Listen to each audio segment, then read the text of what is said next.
2016 সালে বরিশাল বরগুনা গুইসাহালি তেঁতুলবাড়ি এক গ্রাম হাই স্কুলের পিছনে আব্দুল মন্নান মুসল্লির মুন্সির মাদ্রাসা।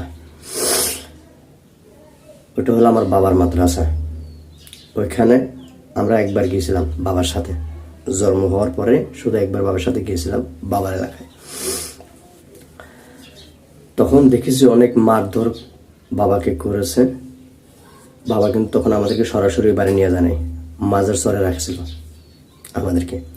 মাজার চরে আমারে আর আমার মাকে, আমার ভাই বোন তিনজনকে মাজার চরে রাখিয়া ওইখানে গিয়েছিল।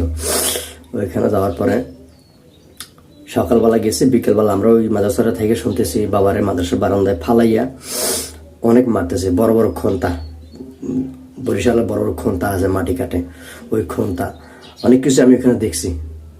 আমরা যখন খবর পাইছি যে বাবাকে মারছে, তখন আমি আর আমার মা দৌড়ে আসলাম, মাদ্রাসার থেকে দৌড়ে আসলাম। এসে দেখি মাদ্রাসার বারান্দায় বাবারে ফালাইয়া পিটাইতেছে, মারতেছে। ওখানে বড় ভাই আব্দুল হাকিমও ছিল, ঠিক আছে। মারতেছে যখন, কারা দূরের কেউ না, বাড়ির মানুষই।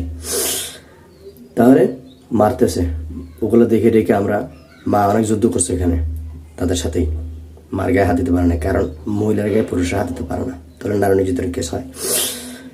তো ওইখানে মা অনেক যুদ্ধ করে ওইখানে একটা ঘর বানছিল, মাদ্রাসার পিছনে কুটুর একটা ঘর বানছে থাকার জন্য। ওটা বাবার জায়গায়, কিন্তু ওইখানে আমরা থাকতাম। থাকার পরে বাবাকে ওইখান থেকে মেডিকেল নিয়ে ভর্তি করেছে নৌকায়। তখন কিন্তু গাড়ি ঘোড়া ছিল না, নৌকা। ওই নৌকা করে বরগুনা নিয়ে যাইয়া বরগুনা মেডিকেলে ভর্তি করাইছে। 1 মাস না 15 দিন পরে বাবা সুস্থ হয়েছে। তখন আমরা অনেক ছোট, একটু আমি বুঝি।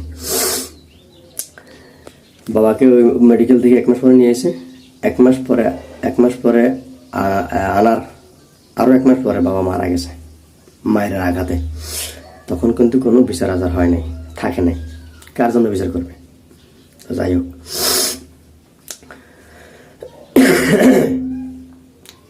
এর আগে কিন্তু জায়গা জমির কাগজ কিন্তু হয়ে গেছে, বন্ধ হয়ে গেছে।